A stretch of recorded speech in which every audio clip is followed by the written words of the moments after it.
আজকের ভিডিওতে আমরা পড়ব লাল বিহারী দের লেখা দ্য ঘোষ ব্রাহ্মণ। এটি একটি ফোক টেল। বাংলায় ফোক টেলস মানে হলো লোককথা। এই গল্পগুলি বাংলা সংস্কৃতির একটি অবিচ্ছেদ্য অংশ এবং প্রায়শই প্রজন্ম থেকে প্রজন্মে চলে আসে। এগুলি সাধারণত নৈতিক শিক্ষা, পৌরাণিক প্রাণী এবং জাদুকরী ঘটনাগুলির সংমিশ্রণ নিয়ে গঠিত, যা প্রায়শই বাংলা সমাজের মূল্যবোধ এবং ঐতিহ্যকে প্রতিফলিত করে। তাহলে গল্পটি শুরু করা যাক। অনেক দিন আগে এক ব্রাহ্মণ ছিল। সে কুলীন ছিল না বলে তার কোনো মতেই বিয়ে হচ্ছিল না। ধনী লোকেদের বাড়ি বাড়ি ঘুরে সে বিয়ের জন্য টাকা ভিক্ষে করে বেড়াতো। বিয়ের জন্য তার অনেক টাকার দরকার ছিল। তখনকার দিনে বিয়ের জন্য যত টাকা না লাগতো, কনের মা বাবাকে দিতে হতো অনেক বেশি। বাড়ি বাড়ি ঘুরে সকলকে খোসামত করে অবশেষে প্রয়োজন মতো টাকা জোগাড় হলো। যথা সময়ে তার বিয়ে হয়ে গেল এবং সে বউকে নিয়ে মায়ের কাছে এলো। কিছুদিন পরে সে তার মাকে বলল, মা, তোমাকে এবং বউকে ভরণ পোষণ করার অর্থ আমার কাছে নেই, তাই আমি বিদেশে যেতে চাই যে কোনো প্রকারে টাকা পয়সা রোজগারের জন্য। এই কাজে অনেক বছর সময় লাগতে পারে, কারণ আমি বেশ কিছু টাকা পয়সা জোগাড় করে তবেই ফিরব। আমার কাছে এখন যেটুকু আছে তোমায় দিয়ে গেলাম, এটা দিয়ে যেমন করে হোক চালিয়ে নাও এবং আমার বউকে দেখো। এই কথা বলে মায়ের আশীর্বাদ নিয়ে ব্রাহ্মণ বিদায় নিল। ঠিক সেই দিন সন্ধেবেলায় ব্রাহ্মণের মতো একই চেহারার এক ভূত এসে ব্রাহ্মণের বাড়িতে উঠল। নববধূ তাকে দেখে তার স্বামী ভেবে বলল, কি ব্যাপার, তুমি এত তাড়াতাড়ি কি করে ফিরে এলে? যাওয়ার সময় তো বলে গিয়েছিলে অনেক বছর সময় লাগবে, তোমার মন বদলে গেল কেন? ভূত বলল, আজকের দিনটি সৌভাগ্য অর্জনের জন্য শুভ দিন নয়, সেজন্য বাড়ি চলে এলাম। তাছাড়া আমি অল্প কিছু টাকা কড়িও পেয়েছি। তার মায়েরও কোনো সন্দেহ হলো না। ভূত তখন থেকে ওই বাড়িতে থাকতে লাগলো। সে বাড়ির মালিক হয়ে উঠল, যেন সে সত্যিই বৃদ্ধার ছেলে ও যুবতীর স্বামী। যেহেতু ভূতটি ঠিক আসল ব্রাহ্মণটির মতোই ছিল, পাড়াপড়শিরাও কোনো পার্থক্য বুঝতে পারল না। কয়েক বছর পর ওই ব্রাহ্মণ বাড়ি ফিরে এলো। বাড়িতে এসে সে তার মতো একজনকে দেখে অবাক হয়ে গেল। ভূত ব্রাহ্মণকে বলল, তুমি কে? কি প্রয়োজনে তুমি আমার বাড়িতে এসেছো? আমি কে? ব্রাহ্মণ পাল্টা প্রশ্ন করল। আমি কি প্রশ্ন করতে পারি তুমি কে? এটা আমার বাড়ি, ইনি আমার মা আর ওইটি আমার বউ। ভূত বলল, কি অদ্ভুত কথা বলছো? প্রত্যেকেই জানে এটা আমার বাড়ি, ওইটি আমার নিজের বউ এবং এইটি আমার মা। আমি অনেক বছর ধরে এখানে বসবাস করছি, হঠাৎ এসে দাবি করলেই তো হবে না যে এটা তোমার বাড়ি আর ওই মহিলাটি তোমার বউ। তোমার নিশ্চয়ই মাথার গণ্ডগোল আছে ব্রাহ্মণ। এই কথা বলে ভূত ব্রাহ্মণকে বাড়ি থেকে বের করে দিল। এইসব দেখে ব্রাহ্মণ হতবাক হয়ে গেল। সে কি করবে ঠিক করতে পারল না। অবশেষে তার মনে হলো রাজ দরবারে গিয়ে রাজাকে সব ঘটনা বলে দেখা যাক।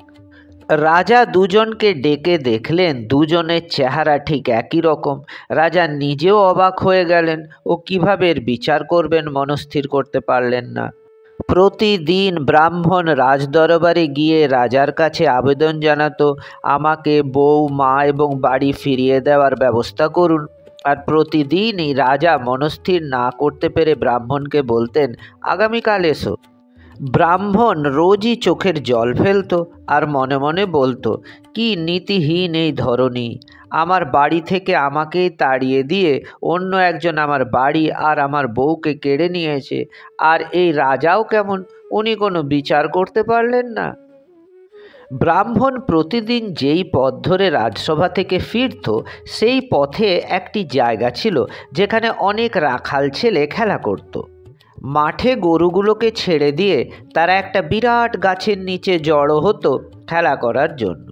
ছেলেরা রাজা রাজা খেলতো, একজন রাজা হতো, অন্যজন উজির, আর একজন কোতোয়াল, আর বাকিরা পেয়াদা হতো।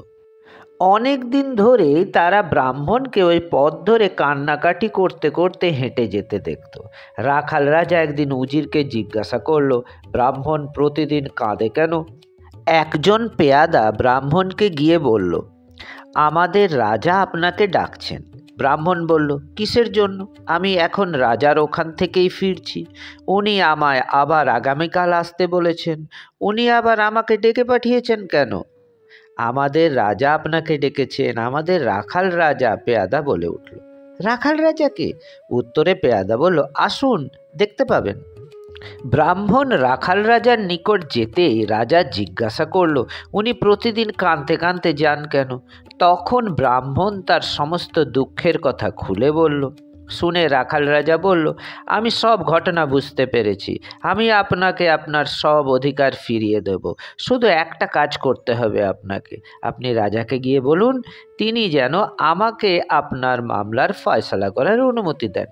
ব্রাহ্মণ দেশের রাজার কাছে গিয়ে তাকে অনুরোধ করে বলল, রাখাল রাজা তার মামলার মীমাংসা করে দিতে চাইছে, তিনি যেন তাকে অনুমতি দেন। রাজা এই মামলার নিষ্পত্তি করতে পারছিলেন না, তাই তিনি খুশি হয়েই অনুমতি দিয়ে দিলেন।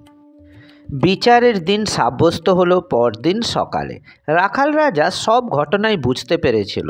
পরের দিন সকালবেলায় একটা সরু মুখের বোতল নিয়ে সে বিচার সভায় উপস্থিত হলো। ব্রাহ্মণ এবং ভূত ব্রাহ্মণ দুজনকে হাজির করা হলো। তারপর সাক্ষীদের কথা শোনা হলো, বাক বিতণ্ডা হলো। অবশেষে রাখাল রাজা বলল, অনেক শোনা গেল, এবার আমি বিচার করব। এই একটি বোতল, যেই বোতলের মধ্যে ঢুকতে পারবে সে আমার বিচারে সব কিছুর প্রকৃত মালিক হবে। দেখি দুজনের মধ্যে কে ঢুকতে পারে। ব্রাহ্মণ শুনে বলল, তুমি রাখাল, তাই তোমার বুদ্ধিও রাখালের মতোই। এই বোতলের মধ্যে কোনো মানুষ কি ঢুকতে পারে? রাখাল রাজা বলল, যদি না পারেন তবে আপনি প্রকৃত মালিক নন। আপনি কি বলেন মশাই? একথা বলে সে ভূত ব্রাহ্মণের দিকে তাকালো। যদি আপনি এই বোতলের মধ্যে ঢুকতে পারেন, বাড়ি, বউ ও মা আপনার হবে। ভূত ব্রাহ্মণ বলল, অবশ্যই আমি ঢুকতে পারি। একথা বলে সে একটা পতঙ্গের আকার ধারণ করে বোতলের মধ্যে ঢুকে পড়ল। রাখাল রাজা সঙ্গে সঙ্গে বোতলের ছিপি আটকে দেয়, তাই ভূত আর বেরোতে পারল না। তারপরে রাখাল রাজা ব্রাহ্মণকে বলল, এই বোতলটিকে সমুদ্রের গভীরে ফেলে দিয়ে বাড়ি, মা ও স্ত্রীর দখল নিন। ব্রাহ্মণ সেরকমই করল এবং তারপর অনেক সন্তান সন্ততির জন্ম দিয়ে বহুদিন সুখে কাটিয়েছিল।